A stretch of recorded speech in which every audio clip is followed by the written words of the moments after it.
I ran for Congress in 2006, and my most important rule was never to be at a podium because it's just me and a head. But I'll sit at the table later. It is an honor to be here tonight, and I can officially say that this is the most beautiful room I've ever spoken in, so thank you very much, and thank you for coming. I thought that what I would do is just give you 5 basic observations about the 2014 midterms and some of the broader trends that they speak to about American politics and the future of American politics. Okay, number 1, women. It is true that we reached this threshold. There are now, in the House and Senate combined, 103 women serving in the United States national government. This was, as we've heard already, heralded as a major, major milestone that was reached. And symbolically, it was. It was the first time we cracked into the triple digits. Granted, we were at 99 before this, but still, this matters a lot. It wasn't only that we cracked into the triple digits that was important. There were other milestones that were broken for women this election cycle. Iowa sent its first female senator to Washington. Never before had they had any woman in their congressional delegation. I'm apparently also speaking too quickly. I will slow down. Joni Ernst, however, was elected as a Republican, and she is now in the US Senate. West Virginia sent its first female senator to Washington as well, and that was actually a race that pitted a female Republican against a female Democrat, so there was no question that that was an advance. Shelley Moore Capito is now the Republican senator from West Virginia. Rhode Island, where I worked for several years, where I ran for Congress, is a very progressive state, but never before had they elected a woman governor. This time they did. Gina Raimondo, a Democrat, is now serving as the state's first female governor. Mia Love from Utah was elected the first African-American female Republican to the US House of Representatives. And the other big milestone was in upstate New York, where Elise Stefanik, also a Republican, became the youngest woman to ever serve in the House of Representatives. She's 30. So these five cases, coupled with cracking this 100 mark, made the media very, very happy and excited and thought that things were terrific. Now, you've probably heard that there are some people who are glasses half full and there are others who are glasses half empty. I'm the glasses entirely empty all the time. So let me put these numbers into perspective for you. When this new, very diverse, very amazing Congress convened last week, 80% of the members of the US Senate were men. 81% of the members of the US House of Representatives were men. 45 of the 50 states have male governors. 75% of state legislators across the country are men. 76% of statewide elected officials across the country are men. And if we look at the 100 largest cities, 92 of them have male mayors. It gets worse. The US currently ranks 100th globally in the percentage of women in the national legislature. When I started doing this research in 1999 as a graduate student, we ranked 57th. So in the last 15 or 16 years, the rest of the world has sort of caught on a little bit, maybe, to the importance of women in politics. We haven't. And we've also hit a plateau internally in that for the last 18 years, the number and percentage of women serving in the state legislatures have been roughly the same. And this remarkable increase we saw this time around for the US Congress amounts to less than a 1% net increase. Given that in 2010 we actually saw a net decrease, all this has really done is get us back on track. So I'd argue that when we're talking about how women did and how women were a major narrative and a major part of the 2014 election cycle, it's important not to diminish some of these famous firsts and the novelty of some of the successes that actually did ensue. But it's important to put them in a broader context, and that context is that US politics remains the United States of men. Now, this is not to say that there's bias against female candidates, and this is one of the most important points that I want to make. When women run for office, they do just as well as men. Female incumbents win at equal rates as male incumbents. Female challengers lose at equal rates as male challengers. And women and men competing for open seats do equally as well. This is true in primaries and in general elections, and this is true in both the Democratic and the Republican Party. So there doesn't seem to be a problem in terms of voters voting for women. There's evidence to suggest that donors are just as likely to give to women. And some new research that I've been conducting with a colleague at George Washington University suggests that the media, at least in congressional elections, cover women and men the same, not only in terms of the volume of the coverage, but also the substance of that coverage. This probably flies in the face of what you think of when you think about some high-profile examples of bias or sexism or Hillary Clinton, but not everyone is Hillary Clinton, and most people are not, and most people don't endure that kind of time on the campaign trail. And so what we argue is that the problem is that women aren't running for office in the first place. It's a supply problem, it's not a demand problem. A supply problem is difficult to fix, but if we can encourage more women to get involved in politics, we might see bigger change. We can't really be surprised that the 2014 election cycles amounted in only less than a 1% increase in the number of women serving, when women only competed for about 1/3 of the seats overall. And many of them were running against incumbents. They were equally likely to be defeated as men running against incumbents. But when we're talking about a small number of people, it's very difficult for there to be any kind of jolt to the system. So the good news about women in 2014 were there were some milestones achieved that never before had been met. And yet, one more time, we had an election cycle where there was no evidence of overt bias against women on election day or leading up to election day, at least when you look at them systematically. The bad news is there was not a record number of female candidates. There were no indicators that the future was going to look any different than the past, at least in terms of the raw numbers of women running and serving. So women, that's point one. Point two, competitiveness. There are no competitive elections anymore in the United States. We can tell you before the election, years before the election, I can tell you right now about how 90% of the congressional districts in the 2016 races will play out. And it doesn't matter who the candidates are. We have such highly polarized politics in the United States today that whether a candidate has a D for Democrat or an R for Republican in front of his or her name tells us pretty much all we need to know about whether that candidate is going to win or lose in almost every congressional district in the country. Charlie Cook runs something called the Cook Political Report. Some of you are probably familiar with this. And in every election cycle, he classifies races as safe for the Democrat, safe for the Republican, leaning Democratic, leaning Republican, or truly competitive, a toss-up race. What's interesting here is that who the candidate is irrelevant. All of these assessments are made exclusively on the party distribution of voters in a district and the party of the candidate competing, whether that candidate has electoral experience. In 2014, out of the 435 congressional districts across the United States, he rated only 17 of them as toss-up districts. Another 10 or 12 were rated as leaning, and they could have gone either way. In this election cycle, they all went for the Republicans. All the toss-up districts did too. But there was just not that much fertile playing ground, right? The electoral playing field where there was real competition was just not that big. So we hear about how this was a crazy election cycle, how there were these fundamental shifts. There were fundamental shifts in a handful of districts that, quite frankly, were represented by people of the wrong party. This election cycle was just the final sorting and the pieces finally falling where they were supposed to, so that the representative of the district actually matched the majority party of the constituents in that district. Now, this is important for two reasons.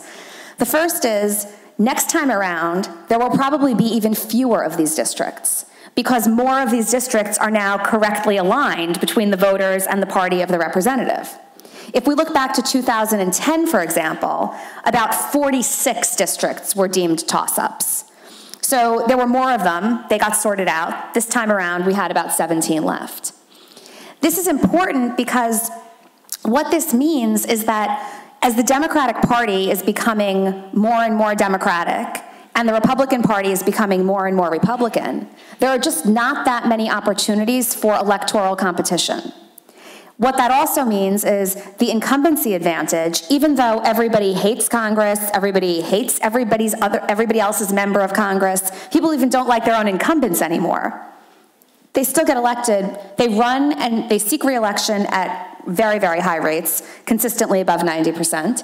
And even in anti-incumbency years like this one, they win re-election at far above a rate of 90%.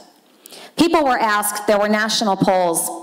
One of my favorite questions was, if you could get rid of the entire Congress and we could choose a random sample of 435 Americans to govern instead, do you think they would do a better job? 50% of Americans said yes. Another question, would you vote to defeat every single member of Congress, including your own incumbent, if you could on your ballot? 2/3 of Americans said yes. These are the same people who, by the way, then voted for their own incumbents, right? 4 were defeated in primaries, for example. Now, what this means for congressional elections and electoral politics is that the debate and the discussion becomes highly nationalized. It's not about what's actually happening in your district anymore. It's about, is Barack Obama popular? Are the Republicans moving the country in the direction that you want? And are your national impressions of the Democratic and the Republican Party in sync with the people running in your district? And that's how you make your choice. It used to be the case that a Republican from New York or from Rhode Island or from Massachusetts could get elected. That's no longer the case, because Democrats running in those districts represent the Democratic name brand nationally, and Republicans running in those districts represent the Republican name brand nationally. So a Republican who cares about his Democratic constituents and lives in a Democratic district, but still casts a vote for a Speaker of the House who's a Republican, is a highly undesirable proposition. And so this lack of competitiveness has made very, very few districts garner any kind of attention or interest in politics overall. Number 3, this is also bad news, governing. Don't expect to see any. There are a few reasons why things are not going to get any better in the next 2 years as far as, I don't know, producing any type of legislation is concerned. The first is that we do not have a filibuster-proof Senate. So the Democrats lost control of the Senate, but the Republicans didn't gain enough seats to actually be able to do anything in the Senate. Coupled with a Democrat in the White House, the political tide is not going to look that much different than it did heading into the election. More bills will hit Barack Obama's desk, but he also doesn't need to worry about getting reelected, so chances are more bills will be vetoed by Barack Obama as well. But what complicates governing even more is that several Republican senators have demonstrated presidential ambition for 2016. And so people like Ted Cruz from Texas, Marco Rubio from Florida, Rand Paul from Kentucky have absolutely no interest whatsoever in helping their competitive colleagues who are also considering running accomplish anything. And they have no incentive to help the president accomplish anything because they can already envision the ads that show that they're just basically promoting Barack Obama's agenda. And so we saw this in we saw this between 2006 and 2008 when several Democratic senators decided that they were going to run for president. Barack Obama, Hillary Clinton, Joe Biden, Chris Dodd.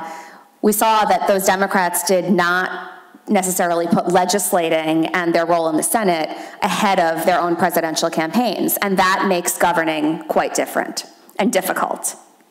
And so as long as that becomes the pool of potential candidates, and as long as those people are interested in running for office in the future, it's unlikely that the shift in power coupled with their own aspirations will allow for there to be much more progress or that much more legislation than what we've seen this far. And this has important implications, and this leads to point 4. We should expect public opinion toward political institutions in the United States to continue to go down. One of my other favorite polls was conducted by Public Policy Polling. And every year they do a poll that I think is just so amusing. They ask people in a series of about 30 head-to-head matchups whether they think Congress or some other very unpopular entity is more favorable or more appealing. This year, head lice beat out Congress. Colonoscopies beat out Congress. Telemarketers were more popular than Congress. In fact, the only things that were less popular than Congress were North Korea, meth labs, which I was quite surprised by because Breaking Bad in the United States really has taken on a life of its own, and I thought that would really heighten the interest in meth, but fortunately, not yet. And playground bullies were less favorable than Congress. But Congress should not be that excited because several of the margins were quite close. Congressional approval hit an all-time low. It actually sunk to the single digits. Senator John McCain joked that congressional approval, the people approving of Congress, are down to paid staffers and family members of the members themselves. And frankly, I mean, if you do the math, he's not that far off the mark. So what this means is that we have a new body of elected officials, but levels of disillusionment, general patterns of dysfunction, and a general sense of ineffectiveness are probably not going anywhere. We've already seen the beginnings of what look to be some pretty bad fights. And what happens with the way that the institutional structures are set up are that pretty bad fights don't result in pretty bad compromises. They just result in nothing. They result in gridlock, they result in stymied policies, they result in nominations never going anywhere. Now, the good news is that's pretty much the status quo, so it's not like this is going to be a shift that we all have to become accustomed to. The bad news is that's not really what you think about when you think of an ideal form of government and an opportunity to move the country forward. And then my fifth piece of bad news is that, I promise to end on a positive note though.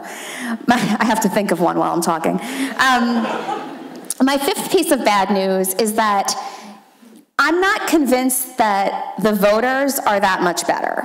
And let me explain why. There is a major disconnect between the party that the voters vote for and the elected officials they choose and their policy preferences.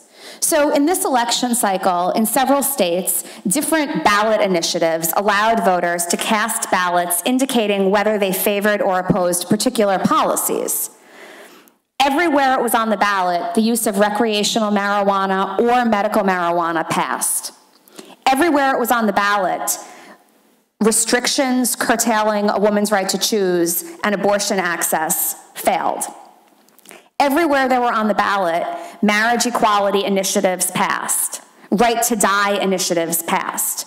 So basically, without fail, across the entire country, from the right to choose to marriage equality to environmental regulation, when voters had a choice, they voted in the more progressive, more liberal, more democratic direction.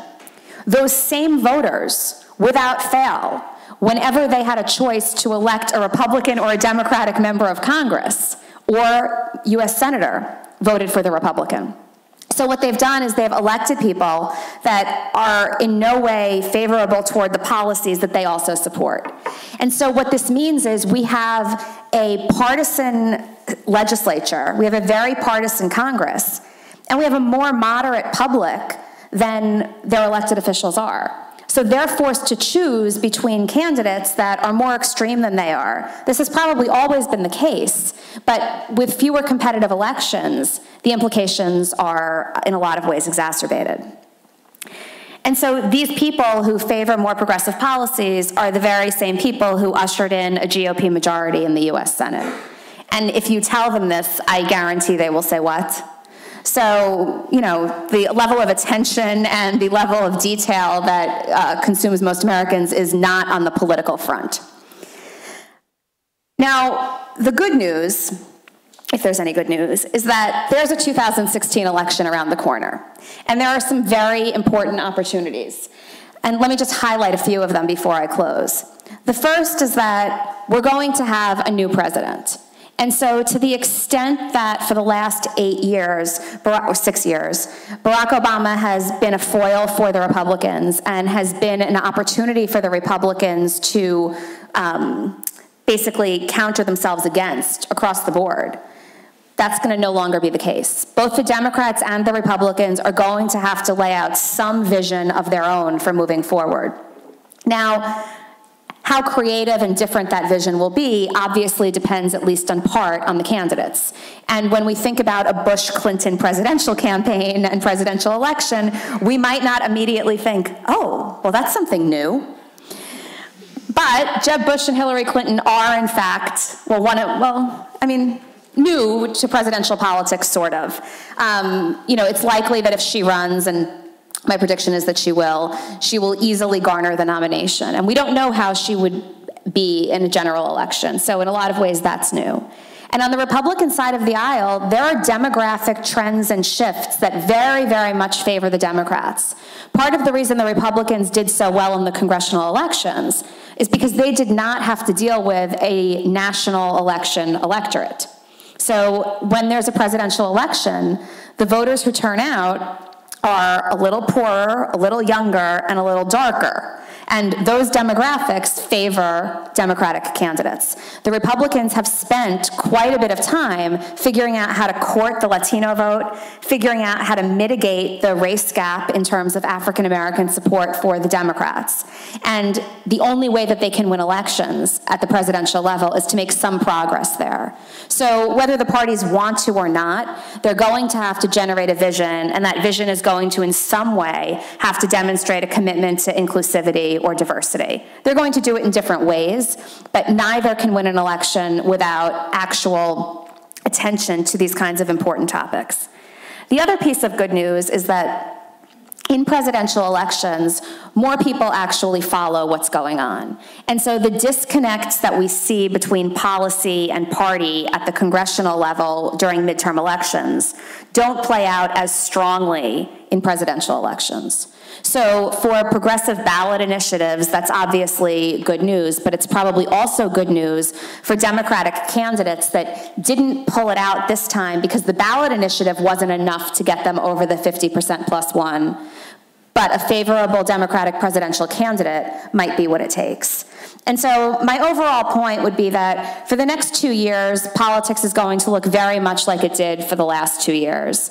But the main focus for the next 2 years is also going to be 2016 forward. And there, if we have candidates who really are committed to it, I think that we could maybe break this impasse and not only get something done, but maybe turn people a little bit more back on to politics in the political arena. So that's my very glasses entirely empty view, and now I'm done.